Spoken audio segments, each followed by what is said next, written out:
Hi, everybody, and thank you so much for joining the new episode of Do More with Less. This is a founders edition with a heavy focus on AI, and I'm absolutely thrilled to have Steve join us. Steve, can you give us a quick introduction to yourself, your business, your background? Would love to hear that. Sure, Stuart. So, Steve Phillips, we used to run, I founded a company called Zappi. Zappi is the consumer insight market was a very expertise, sort of services heavy industry. I've been in it all my life. About 10 years ago, I came up with the idea of trying to automate an expertise industry. So we went about basically taking projects that would normally take 4 weeks and cost $20,000 and try and make them 4 hours and $2,000. So the idea was that could inject insight about customers into the way that businesses work on an everyday basis. And in order to do that, we had to basically scale human expertise. So take brilliant thinking, put it into software. Obviously, that is now what AI is doing, and we've been all over the increase in AI. So I've now stepped back from being CEO. I'm Chief Innovation Officer. It's the stuff I get really passionate about. And it's allowed me as chair and chief innovation officer to say to the business from an AI perspective, we have to change. We have to change what we do. We have to change the way we work. And so I've sort of set the company a goal of doubling revenues in the next 3 to 4 years with zero increase in headcount. And one of our key KPIs now is revenue per employee. And that's one of the drivers. And that's what an AI can enable, is my view. Amazing. So it feeds in perfectly to the concept of doing more with less, because what you're saying is that you've got this strategic goal, doubling revenue without increasing headcount. How are you thinking about it? You've talked about revenue per employee. Can you just give us like the framework or the approach? Like, how are you getting to that place that is not just an OKR that the business quickly forgets about, but something that you're really going to own end to end as a leader within the business? Yeah, so there has been, I'm pleased to say, at least some decent amount of thought about it. So we think about AI having two roles. One is internal optimization, which is what I'll talk about most. The other is the impact on the product that you release to clients.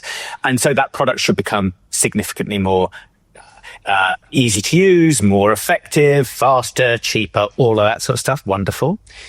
We can also change the type of thing that we can release. So we have a multi-agentic system that can create innovations for you. We just used to test them. We used to test ideas that clients came up with. Now we can create and test because we've got such a great data asset. But that's not the core of the doubling revenues with the same headcount. The reason to say it to the organization, to say it in a very clear way, is it says to people, don't worry about your job. Right, we're going to keep you. We're going to keep the level of headcount, but do worry about how you do your job, because in 3-4 years' time, you're going to be doing double the amount of work that you're doing right now, and I suspect you don't want to do double the hours. So we're trying to give people a very clear indication that you can't skip the AI work that we're going to do. You can't say, no, that's not what we do around here, because we are going to double the amount of work you do. So you have to get on the train. And I think when we're working with our clients, what we find is the most difficult of the implementation is getting people to do that change. And there was an MIT study recently that you probably saw that said 95% of AI implementations in large organizations have failed. I pretty much guarantee they haven't failed because of the technology, right? They will have failed because of the people and process did not change. They didn't want to change. And so having that sort of bold statement makes people realize, aha, I have to get on this train, right? So if you're in CS and you're running $500,000 worth of accounts, you're going to be running $1 million worth of accounts in 3 years. So work out how you can do that while still getting home and seeing your kid for dinner, because otherwise you won't be seeing your kid for dinner. So it creates a real focus for everyone to think, okay, how can I maximize the effectiveness and efficiency? And then the process you need to go through becomes a lot easier. So for instance, what we're doing is with every role, we are going through the functions and tasks that every role has. And then thinking, okay, which of those can we automate? Which of those can we use AI to reduce that amount of time what does that mean in terms of the data stack underneath? What bits of data do we need to attach to an AI to be able to, I don't know, build the client quarterly business review doc, build the budget, build whatever. If you're in customer service, any time that you're spent not talking to a client, I want to automate effectively. And at the moment, a salesperson is probably talking to a client maybe 50-20% of the time. CS person, best I can tell, probably 25-35% of the time. Well, that's brilliant, because that's like a significant amount of time that we think we can automate with the right systems, the right processes. It takes time. It's difficult. But I think the clarity of the statement to the business is really important, because it gets people on board. And then the process of implementation, and having that structure to that process is really key. I think we've actually done similar, with the target and trying to give people that confidence in their job. But one of the themes which I keep hearing, I was at a networking event just earlier this week, is the challenge of driving company-wide adoption. My friend runs AI at one of the big banks, and he says that there's a open discussion about the anti-AI team members that exist. And how are you thinking about that? Like, are you mandating the use of AI? How are you tracking it? I know you said revenue per employee, but like, how far are you taking it? And how non-negotiable is it that somebody has to adapt? Or are you quite happy if they have to work double the hours? Like, what's your threshold there for willingness to let them choose? So I was lucky. We ended up merging with a technology company that helped me found Zappi, and they were an AI first company. So we've been thinking about and utilizing AI, old fashioned AI, but throughout our tech stack, a lot of machine learning in our tech stack. So we were quite advanced anyway, and people who joined us tended to be interested in it. Not universally, but tended to. So even with that great start, I started a process about 3 years ago, which was AI everywhere. And I wanted everyone to get involved and excited about utilizing AI everywhere. And I absolutely failed to do that. So I absolutely failed, because I tried to invigorate each department to think about it. We'd have a brainstorm per department. And then each department would try and implement it, and the implementation would just go a bit slowly. And what happened is that everyone went, AI's great. It doesn't quite work in my role. It doesn't quite work for my department. I'm sure the other departments will be wonderful. I'm sure that it'll work over there. It's not quite ready here. And it was so frustrating. It felt like it was going through treacle. And that's what led me to realize that I needed a bold statement that said that you have to get on board, otherwise you'll suffer. Not because at the time people were like, no, let's not just do AI. We'll carry on the way we're going. So I'm a CS person. I'm running $500,000 business. AI could make me a bad idea. Actually, it doesn't work. So I'll just stay where we're at. Well, now we're saying no, you are going to have a bigger book of business by at least 20-25% per year. You can either work harder. It's entirely up to you. If you want to leave at 9 o'clock at night, 10 o'clock at night, that's your call. Your colleagues are leaving at 6 because they're adopting AI. So that turning around the incentive to not being a management incentive, but being an employee incentive, is what's enabled us to get much more, many more people aligned with the process. And have you seen particular teams or departments that have been really willing, that have been a bit of an outlier in their speed of adoption and what they've been producing, or is it all quite similar? Like, what's actually going on under the ground? Yeah, so the truth is, like, just over a third of our people are engineers, so they were adopting it very quickly anyway. There are a couple of laggards, but they're very few. So we probably have like 100, 120 engineers. So they were piling into it early on and talking about it and waxing lyrical about it on Slack about how wonderful it is. So that's if you think about the different elements of the go-to-market and the more the overhead, that portion to start with, when I did the initial AI everywhere thing, yes, certain departments were more enthusiastic. And it wasn't even departments, it was people within departments, which was the problem.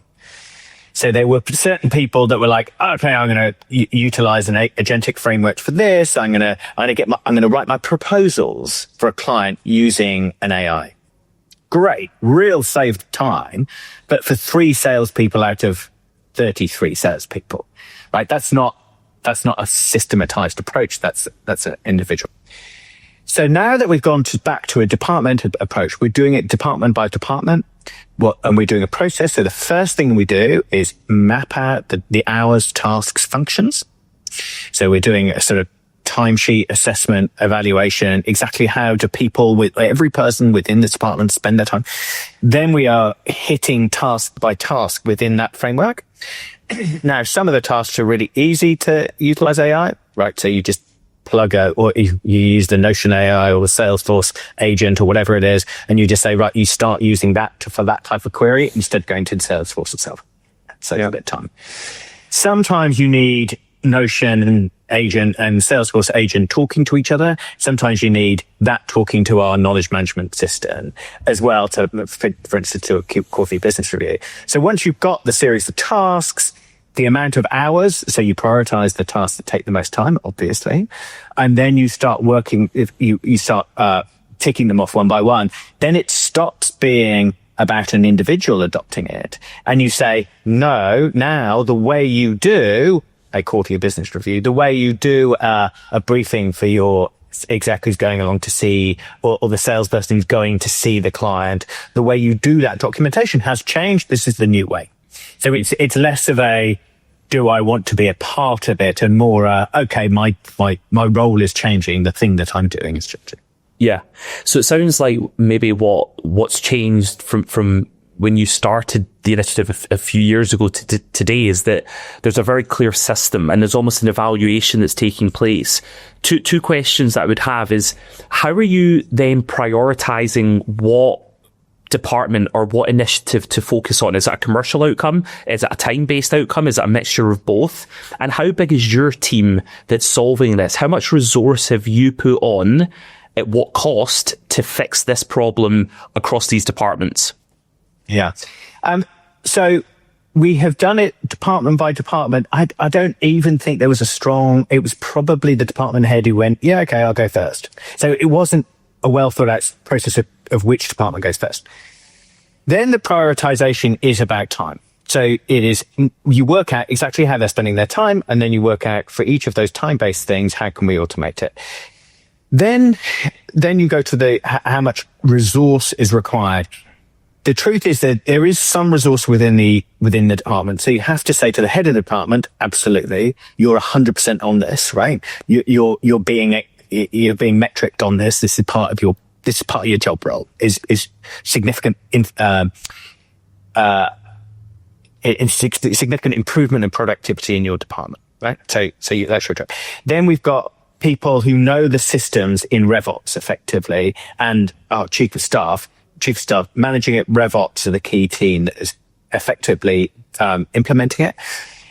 And then, of course, you have some of the development resource. So there's probably a team at any one time, roughly 4 or 5 people. Now, this is in a company of like 300.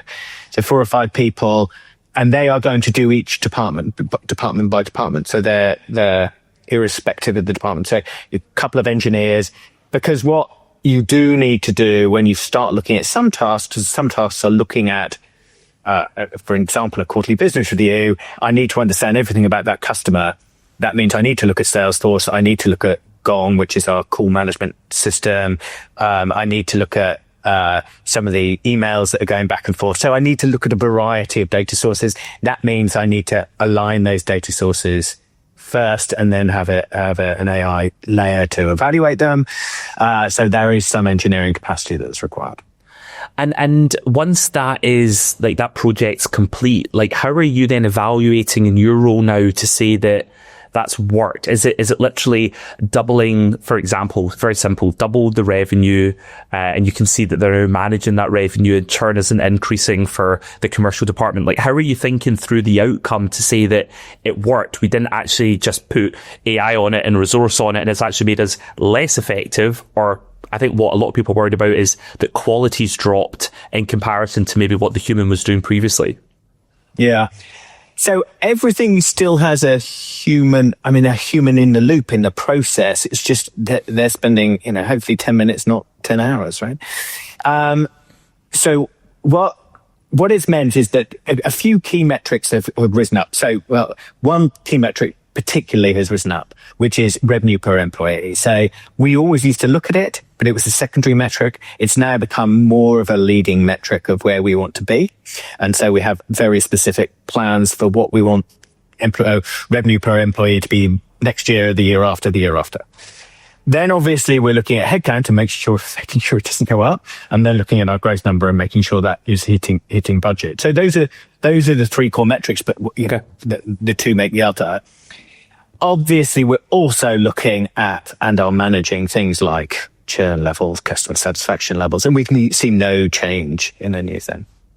And for those that haven't focused or double clicked on revenue per employee, can you just give the view of why that is so important and why that is the focal point for you, and any advice to those listening that want to do more with less, don't quite know how to think about it and how to track it and the metrics? Like, why is RPE so important?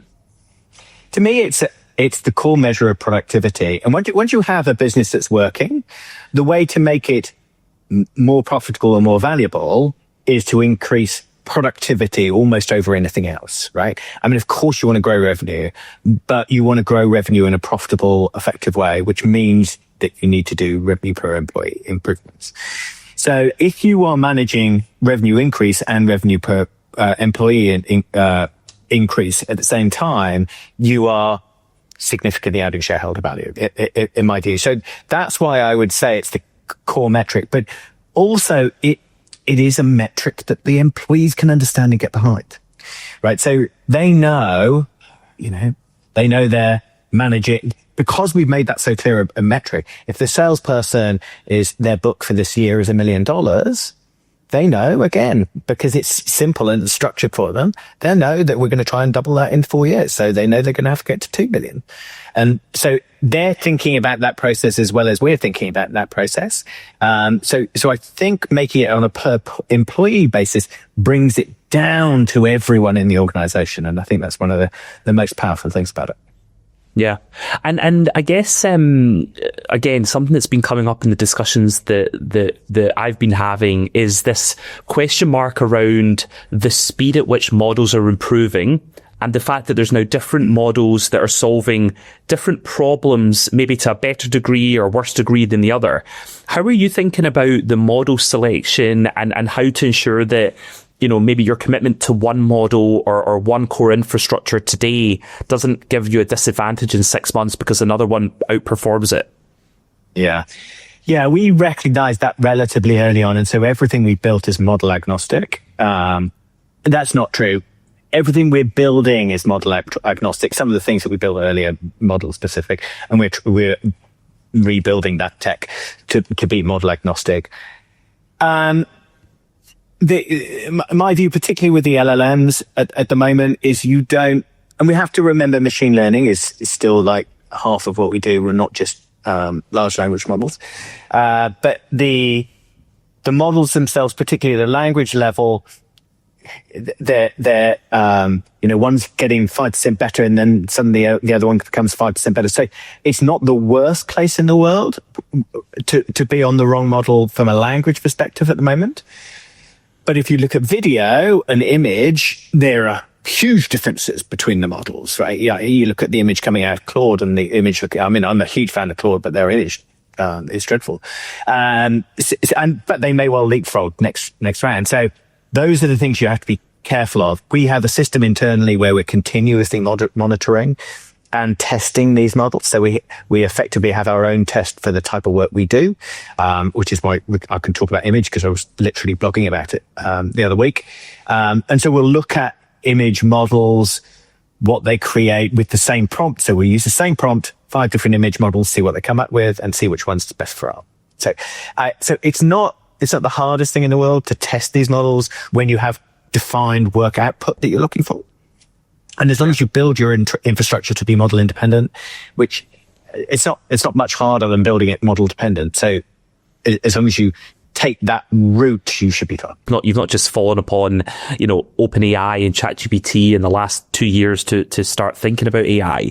For businesses or leaders that maybe aren't so fortunate, that maybe AI still feels really new and it still feels really scary, how would you recommend that they think about finding the route to take, or the people to bring in, or the partners to select? Like, how do you make it less scary if your business perhaps isn't so AI native?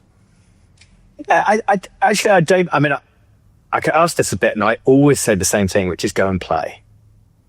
So if you're senior in a business, running a department or running the business, you should be spending, I would say, at least an hour, if not 2 hours a week, playing with AI models and just trying them. So, for instance, I didn't realize this, but the latest Claude model, if you give it if you give it the right amount of information, it can draft an investment deck for you, right?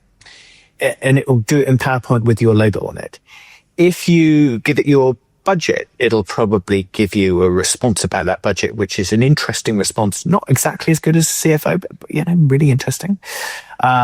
If you start asking Grok, for instance, about your competitors, because Grok has particular data asset, which is really interesting, it'll start giving you really information. So just play. So an hour a week, pick a different model each week, pick 3 business issues you've been discussing that week, and ask an AI about them. And after a couple of months, you'll get a feel for the types of things it can do, given the right information and given the right question. You'll get better at talking to it. You'll get better at prompting it. The prompt is the thing you put into the chat function effectively. And my guess is, if you've not used AI before, after 2-3 months, you'll feel much more confident and much more excited about what it can do for you.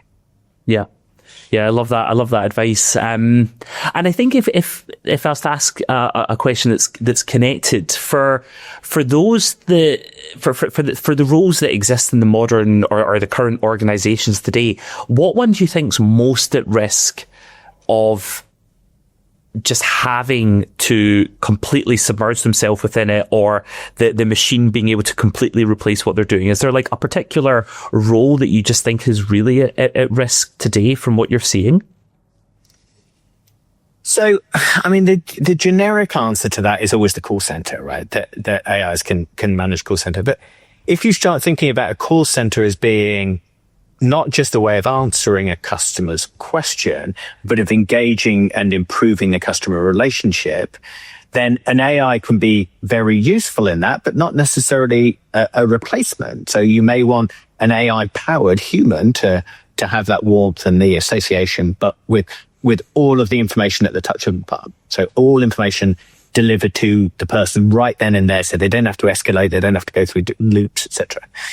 So I tend to think, my view is and I know it's a generic, your job is not going to be taken by an AI, your job will be taken by someone who knows how to use AI. So all jobs for all of our lifetime and before have changed and evolved, right? That's just part of life, change and evolve, however much we as humans might not like it. The pace of change and evolve is very high right now. And if you want to put your head in the sand, I suspect you'll lose your job. But if you want to take your head out of the sand, and jump into this new world, both feet first, and find it exciting and engaging, I suspect you'll end up with a much better job. That's more exciting, more interesting, and probably more lucrative. Yeah, totally. And what for Zappi, like, do you look at over the last 12 months, maybe 2025, and say, like, you're really proud of the way that you've been able to do more with less because of AI? Like, is there a particular project, initiative, team, something that was just outstanding in your mind when you were reflecting on it as the chair of the business as well, that you're really proud of? Yeah, I would say, interestingly, given what we've talked about, is not actually the internal stuff. I think the internal stuff is good. It's really important.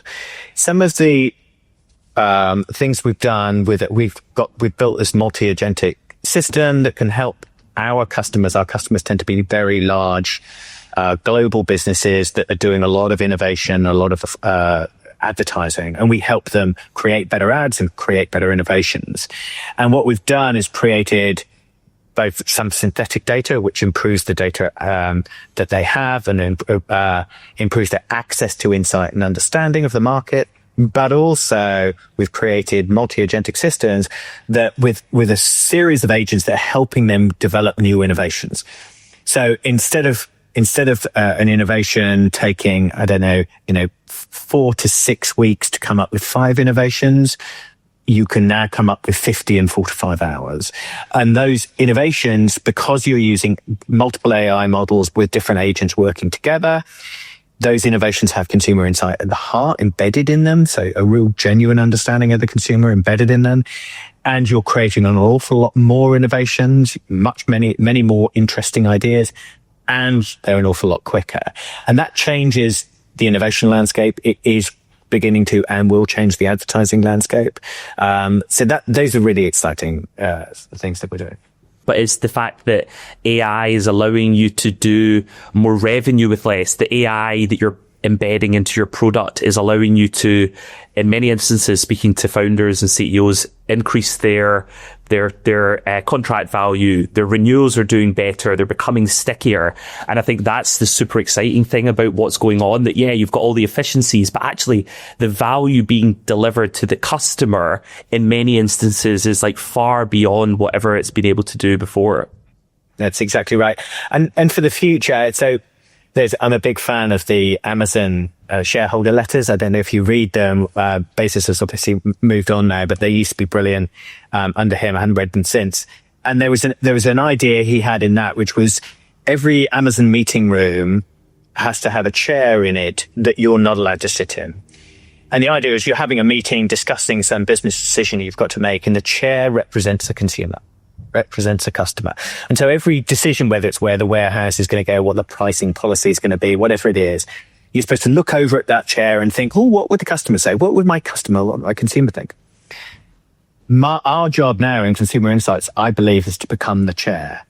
So we want to have our vision is any meeting that you're doing at any time when you think, I just wish I knew what customers would think about this decision, is that we can tell you immediately.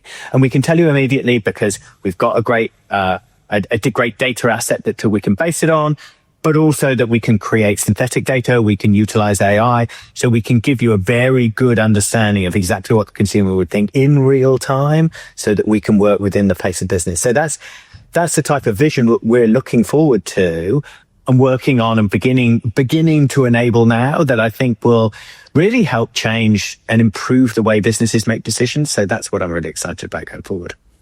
Yeah, it's awesome. I think what's been really great speaking to Steve is your excitement around what's going on. And do you think that excitement's going to be for the next 5 years, 10 years? Like what can people expect from what you know and what you're seeing? Is it going to change, or it's just going to get better and better? So one thing I very, very much know is that predictions, particularly about the future, are a very difficult thing to do. And I think we're in a world where 5-10 year out predictions are probably not worth the paper they're written on. I think we can have a good idea of what's going to happen in the next year or two. And I think that's going to be very exciting. I know there's a lot of talk about AGI. My guess is that we're at least a couple of years away from it. And I think at the moment, the models that we've got, whether visual, audio, language, are incredibly powerful. And my guess is that we're using 5% of that power. So for the next 2 years, really it's about maximizing the utilization and the productivity enhancements of existing technology that can revolutionize the way most business people do run their businesses. So I think there's enormous power to be had even before we look at the types of models that are going to be released over the next couple of years. So I'm very excited about the first bit. The second bit, it's just hard to predict. Well, look, Steve, it's been great speaking. How can people find you and learn more about Zappi? Like, yeah, where can they get in contact? So the website is zappi.io. That's zappi.io. And look for me on LinkedIn, Stephen Phillips. That's SCPHEN and Phillips. Amazing. Well, look, thank you so much for joining the conversation. It was an absolute pleasure, and we hope everybody enjoyed listening along. Brilliant. Thanks, Stu. Appreciate it. Thanks so much.